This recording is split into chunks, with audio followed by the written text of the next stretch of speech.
Assalamualaikum warahmatullahi wabarakatuh. Waalaikumsalam warahmatullahi wabarakatuh. Oke, sebelum kita mulai pembelajaran, silakan ketua kelas pimpin doanya. Pimpinan pelajaran nanti kita berdoa. Berdoa dimulai.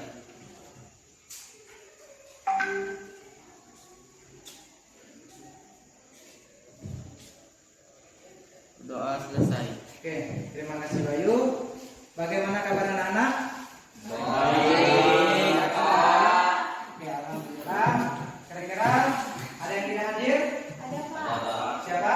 si Fauzan. Fauzan, kenapa sih Fauzan? Sakit Pak. Sakit, mudah-mudahan dia bisa sembuh ya. Amin. Bagaimana untuk pelajaran ini? Siap? Siap. Kalian sudah ada di bawah? Sudah siap. Sudah ya? Oke, mudah-mudahan kegiatan belajar kita pada hari ini lancar. Saya sudah sharing ke WA group, silahkan dicek. Yang tidak bawa HP, nah silahkan kita lihat di layar televisi. Ini ada video. Video apa ini? Proses fotosintesis. Nah, sekarang kita lihat di slide keduanya. Terlihat? Apa yang terjadi di sini? Siapa yang bisa? Silakan tunjuk tangan. Saya Pak. Oke, silakan Christine. Ketika klorofil pada daun menangkap sinar matahari. Matahari. Oke, kita tampung ya, Christine ya. Christine bilang di sini ada proses penyerapan sinar matahari oleh daun. Kira-kira proses apa yang terjadi di dalam sini? Ada yang bisa? Ya silakan. Ya, siapa yang bisa? Aldi? Silakan Aldi. Ya. Proses dan makanan. Terjadi proses dan makanan. Oke, kita tampung. Tadi si Christine bilang energi matahari diserap oleh daun. Si Aldi bilang adanya proses perubahan zat makanan, gitu ya. Kira-kira ada yang bisa simpulkan dari proses ini? Apa yang terjadi di sini? Christine lagi ya, oke silakan. Energi matahari yang dikirim tumbuhan diubah menjadi zat makanan. Oke, jadi energi matahari yang diserap oleh tumbuhan diubah menjadi zat makanan. Oke, kita lihat di sini ada yang namanya hukum kekekalan energi. Jika di fisika sudah belajar hukum kekekalan energi, apa bilang? Energi tidak dapat diciptakan atau dimusnahkan, tetapi dapat diubah dari bentuk energi yang satu menjadi bentuk energi yang lain. Contoh di video yang fotosintesis tadi, ya kan? Energi matahari, gitu ya kan? Diserap oleh tumbuhan, diubah bentuknya menjadi zat makanan. Sampai sini paham? Paham ya? Oke. Oke, dalam kehidupan sehari-hari juga kita tidak terlepas dari perubahan energi. Ingat ya? Kalian sudah saya bagi slide-nya, bisa kalian baca. Nih, coba salah satu contohnya misalnya pembakaran bahan bakar bensin untuk menjalankan kendaraan, ya kan? Ada yang diperlukan nggak energi di situ? Ya kan? Pembakaran ya kan? Dengan terjadinya pembakaran, maka kendaraan yang kalian hidupkan bisa bergerak, ya. Memasak dengan kompor gas, ini yang perempuan pernah masak nggak? Pernah Pak. Ya kan di situ ada perubahan energi kan? Ada pasti. Terus pembangkit listrik tenaga air. Di tempat kita ada nggak ya pembangkit listrik tenaga air? Ada ya? Di daerah mana? Bentiang. Oke, daerah Bentiang ada ya? Karena mereka listrik dieselnya belum ada, mereka pakai pembangkit listrik tenaga air. Jadi ada energi dari air diubah menjadi energi listrik, gitu ya? Paham ya? Oke. Dari persepsi yang sudah saya kasih, apa sih yang akan kita pelajari tadi? Kita akan belajar tentang termokimia, ya. Termokimia. Tadi video persepsinya sudah tentang apa tadi? Reaksi fotosintesis, ya. Di situ ada yang terjadinya perubahan energi. Apa sih hubungannya dengan termokimia? Nanti kita lihat. Nah, sekarang kita lihat tujuan pembelajaran kita hari ini. Nanti kalian dalam pembelajaran termokimia nanti berpikir kritis harus ada pada diri kalian, gitu ya. kolaborasi juga harus ada, komunikasinya juga harus ada, kreatif dalam menyampaikan pendapat, menjawab pertanyaan, memberi saran dan kritik. Nah, apa aja kita bahas di termokimia? Nanti kita belajar tentang jenis entalpi reaksi, gitu ya. Hukum Hess, konsep energi, ikatan, terus perbandingan perubahan entalpi beberapa reaksi berdasarkan hasil percobaan. Nah, sekarang kalian simak nih videonya. Video apa nih? Pembakaran. Pembakaran, gitu ya. Pernah ya ketika kalian misalnya ikut persami PMR, persami Permuka, ada api unggun ya? Ada. Nah, nanti kalian lihat apa sih hubungannya pembakaran ini dengan termokimia, gitu ya. Nah, yang kedua, kalian lihat ini. Nah, di sini ada yang namanya reaksi urea dalam air tawar. Tahu urea apa? Ayo. Pupuk. Ya, benar si Alia. Pupuk urea untuk apa? Nih, di sawah gitu ya. Apa sih hubungannya dengan termokimia? Nanti kita lihat seperti apa ya. Apa tadi? Pembakaran sama reaksi urea dalam air sawah. Nah, nanti di akhir pembelajaran bakal ada saya kasih lembar kerja peserta didik ya. Terus nanti saya juga menilai sikap yang sudah kita tentukan tadi ya. Ada 4 sikap. Nanti saya nilai ada nggak sih kalian itu berpikir kritis, kolaborasi, komunikasi, sama kreatif di akhir pembelajaran. Nanti juga kalian juga bisa menilai bagaimana sih saya mengajar, gitu ya, melalui jurnal refleksi. Saya sudah bagi link lagi ke grup WA, silakan kalian simak. Ada 2 video yang saya bagikan.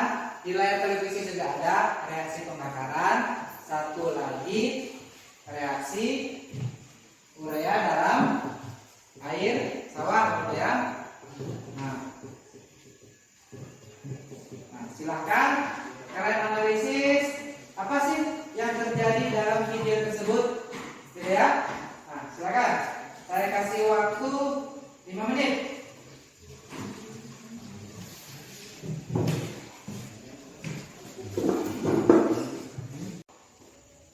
Nah, bisa mengamati?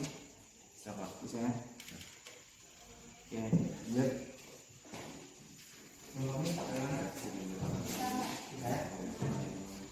Video satu lagi.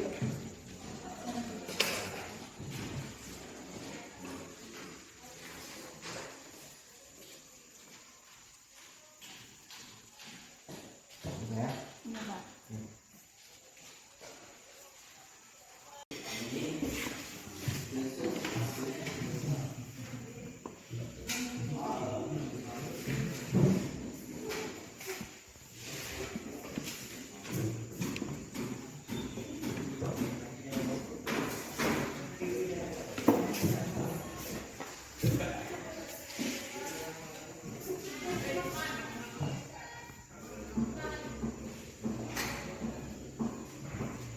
Bagaimana? Sudah dilihat videonya?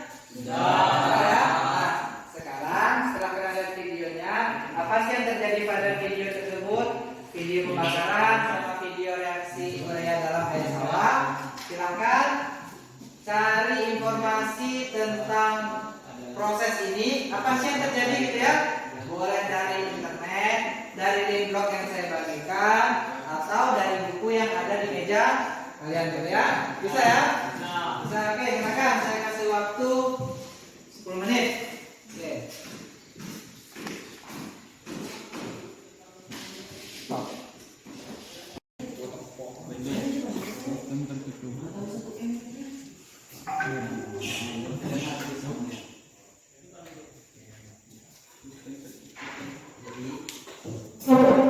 Nah, sebelum kita lanjutkan diskusi, ini saya lihat si Aldi sudah mulai mengantuk, si Arman juga sudah mulai menguap, gitu ya.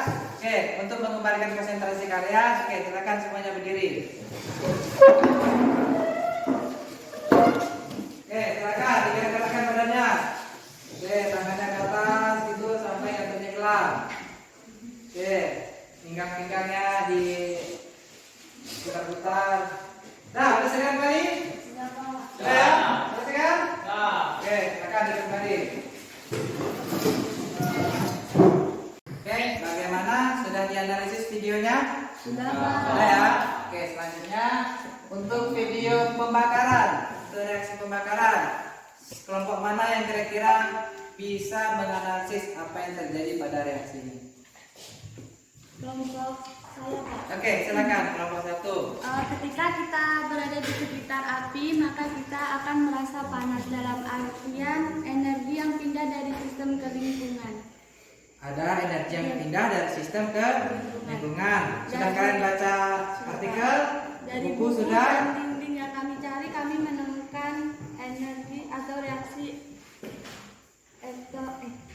Reaksi apa? belum Pak. Reaksi Eksoteron. eksoterm, gitu ya. Jadi ada energi yang pindah dari mana tadi? Dari sistem ke lingkungan, gitu ya. Namanya reaksi eksoterm, gitu ya. Oke, sistemnya yang mana? Sistemnya adalah api. Lingkungannya mana?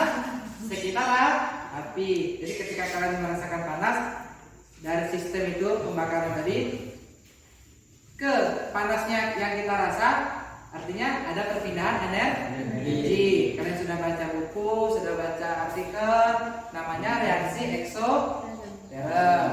Oke, kita lanjut untuk video yang kedua. Silakan, karena kelompok 1 sudah, saya serahkan kelompok 2. Silakan. Silakan satu orang. Reaksi yang terjadi pada urea yang tidak terkena air adalah terasa dingin. Apa yang terasa dingin? Airnya ya? Karena urea menyerap ke sawah jadi dingin. Oke, airnya terasa dingin. Terus kesimpulannya gimana? Dari hasil yang kami temukan dari berbagai informasi artikel dan juga buku, kami menemukan bahwa reaksi tersebut adalah reaksi endoterm. Reaksi endoterm artinya ada yang namanya perpindahan energi, ya kan? Dari lingkungan ke sistem, gitu ya. Kalau kelompok 1 tadi dari sistem ke lingkungan, namanya eksoterm. Kelompok 2 tadi menemukan bahwa ada reaksi yang namanya endoterm. Dari mana? Dari lingkungan ke sistem, gitu ya. Gitu ya. Benar ya? Oke, bisa?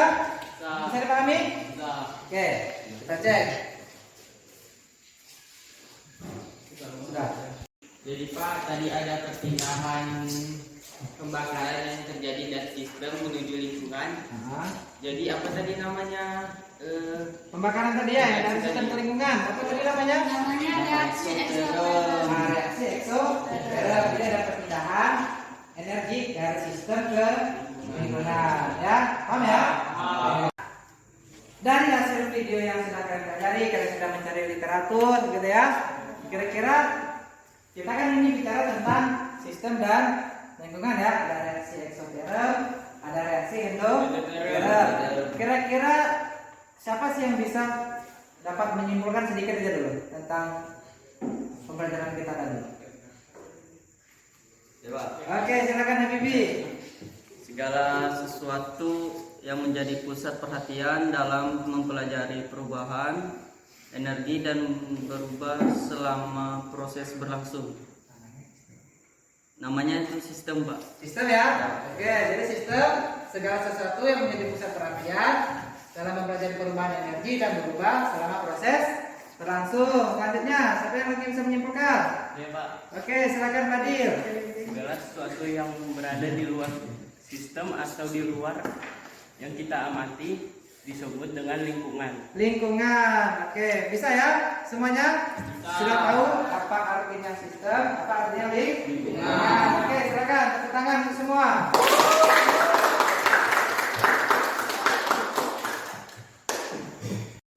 Untuk melihat sejauh mana pemahaman kalian tentang pelajaran ini, itu ada saya kasih link lagi di WA group, link LKPD. Nah, silakan ya, kita kerjakan bersama-sama. Buat individu dulu, nanti baru lihat sama temannya, benar nggak sih jawaban kita sama atau enggak gitu ya. Nanti kalau ketika ada terjadi perbedaan, cek kenapa sih bisa terjadi perbedaan gitu ya. Ini ada soalnya, seorang siswa mengisi 5 gelas. Ini ada 5 gelas, masing-masing 50 ml air. Suhu awalnya tuh 25 derajat Celcius semua ya. Suhu awalnya. Setelah dimasukkan suatu zat pada masing-masing gelas gitu ya, terjadi perubahan suhu seperti pada gambar berikut. Gelas 1 tadi awalnya 25, sekarang jadi 30. Gelas kedua jadi 28. Gelas ketiga tetap 25. Gelas keempat 20. Gelas kelima 23 derajat Celcius. Pertanyaannya apa? Gambar mana yang menunjukkan reaksi eksoterm? Tadi kan kita sudah tahu apa sih reaksi eksoterm tadi kan? Oke, silakan dikerjakan. Saya kasih waktu 10 menit. Oke, bagaimana? Sudah dikerjakan? Sudah dianalisis? Sudah? Jawabannya gimana? Gelas yang berapa? Gelas nomor 1 dan nomor 2, Pak. 1 dan 2. Kenapa? Karena terjadinya sebuah reaksi di dua gelas tersebut, yaitu reaksi eksoterm yang awalnya dan sistem ke lingkungan yang menjadikan kenaikan suhu pada gelas tersebut. Oke, terima kasih Pak. Yang lain bagaimana? Jawabannya sama? Sama ya? Oke, jadi karena ditanya adalah reaksi eksoterm, terjadinya perubahan kalor ya dari sistem ke lingkungan. Penandanya mana? Terjadinya peningkatan suhu. Awalnya berapa tadi? 25 derajat, kan? Ketika ditambahkan zat, ternyata yang suhunya naik gelas 1 dan gelas 2. 30 dan 28. Karena soalnya ditanya eksoterm, makanya jawabannya adalah gelas 1 dan gelas 2. Sampai sini paham? Paham ya? Oke, terima kasih. Nah, dari pembelajaran kita hari ini, siapa bisa dapat menyimpulkan? Siapa? Ayo silakan. Ayah silakan Habibie. Reaksi eksoterm adalah reaksi yang disertai dengan pelepasan energi panas ke lingkungan. Oke, reaksi eksoterm adalah reaksi yang disertai dengan pelepasan energi panas ke lingkungan. Selanjutnya, siapa lagi bisa menyimpulkan? Tunjuk tangan. Oke, silakan Rudi. Reaksi endoterm adalah reaksi yang disertai dengan penyerapan kalor atau panas dari lingkungan. Oke, reaksi endoterm reaksi yang disertai dengan penyerapan kalor atau panas dari lingkungan. Kira-kira bisa paham semua ya? Bisa ya? Oke, sudah tahu beda reaksi eksoterm sama reaksi endoterm. Oke, untuk minggu depan kita praktikum di lab kimia. Bahan-bahan yang sudah saya share di grup WA silakan di bawah. Minggu depan ya. Oke, minggu depan kita praktikum. Jangan lupa bahan yang sudah saya share di WA grup silakan di bawah. Sampai sini ada pertanyaan? Ada ya? Jelas semua ya? Oke, sebelum kita mengakhiri pelajaran, silakan. Tadi akan dibuka oleh Bayu, maka ditutup oleh Bayu. Silakan Bayu. Sebelum kita mengakhiri pelajaran, ada baiknya kita berdoa supaya ilmu kita bermanfaat, diridhoi oleh Allah Subhanahu wa taala. Berdoa dimulai.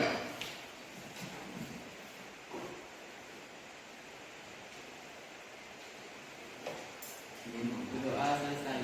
Oke, alhamdulillah kegiatan pembelajaran kita pada kali ini berjalan dengan lancar. Jangan lupa tetap jaga kesehatan. Titip salam buat Kojan, mudah-mudahan dia cepat sembuh. Saya akhiri.